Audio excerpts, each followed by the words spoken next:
अस्सलाम वालेकुम दोस्तों, दो बड़ी खबरें सामने आ रही हैं और दोनों ही तुर्की से रिलेटेड हैं।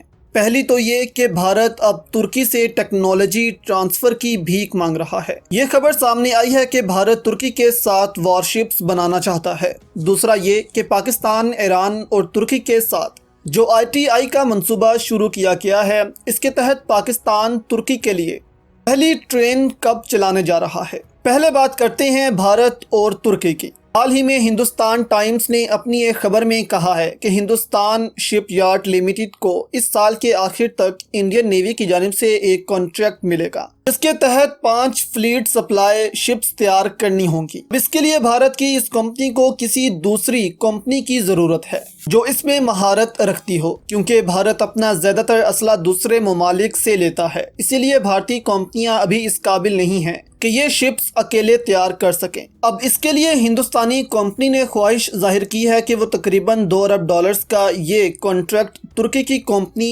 TIAS को देगा, जो इसमें बहुत महारत रखती है। अब अखबार ने यह भी दावा किया है कि रूस और जर्मनी की कंपनीज को ये ऑफर नहीं दी गई। इसके लिए तुर्क कंपनी का इंतखाब किया गया है। अब इस मंसूबे की बात की जाए तो इसको 8 साल का अरसा लगेगा मुकम्मल होने में, यानी कि 8 साल में 5 शिप्स तैयार होंगी। अब आप यहाँ ये सोच रहे होंगे कि आखिर तुर्की ही क्यों, और क्या तुर्की सच में भारत के साथ ये मुआहिदा करने जा रहा है। भारत ने तुर्क कंपनी का इंतखाब इसलिए किया है क्योंकि तुर्क कंपनियां टेक्नोलॉजी शेयरिंग के मुआहिदे आसानी से कर लेती हैं, जैसे कि पाकिस्तान और तुर्की के दरमियान मुआहिदा हुआ है कि 2 मेल्जियम क्लास शिप्स पाकिस्तान में बनेंगी, जबकि 2 तुर्की में, जिससे पाकिस्तान को टेक्नोलॉजी शेयरिंग होगी और बाद में पाकिस्तान ये शिप्स खुद तैयार कर सकेगा।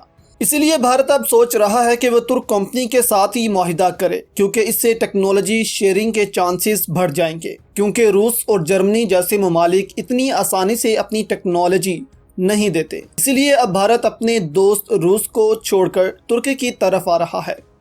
जर्मनी को तो ये प्रोजेक्ट देने का सवाल ही पैदा नहीं होता, क्योंकि जर्मनी ने पहले ही भारत पर असले की पाबंदी लगा दी है और कहा है कि भारत ये असला कश्मीरियों के खिलाफ इस्तेमाल करता है, इसीलिए भारत को असला फराहम नहीं कर सकते। दूसरी जानिब अभी तक तुर्क हुकूमत या इस कंपनी की जानिब से कोई रद्द-ए-अमल सामने नहीं आया कि वो ये मुआहिदा लेंगे या नहीं। अभी सिर्फ हिंदुस्तान टाइम्स ने ही इस खबर को रिपोर्ट किया है, क्योंकि अभी हाल ही में UNHRC में तुर्की ने भारत को खूब रगड़ा लगाया है और कहा है कि भारत कश्मीर में मुजालिम बंद करे और आर्टिकल 370 वापस ले, जिस पर भारत UNHRC में भी भुखला गया। तुर्की, पाकिस्तान और OIC ने मिलकर UNHRC यानी कि United nation human right council में भारत के खिलाफ लॉबिंग की और दुनिया को बताया कि कैसे भारत इंसानी हकूक़ की खिलाफ वर्जियाँ कर रहा है। कश्मीर पर तुर्की का ऐसा मौक़िफ़ है कि लगता नहीं कि अब तुर्क कंपनियां भारत को ये जहाज़ बना कर देंगी। दूसरी जानिब पाकिस्तान, तुर्की और ईरान ने भी बहुत बड़ा प्रोजेक्ट शुरू किया हुआ है, ITI, जो पाकिस्तान को तुर्की से जोड़ देगा और वहाँ से पाकिस्तान यूरोप तक रसाई हासिल करेगा।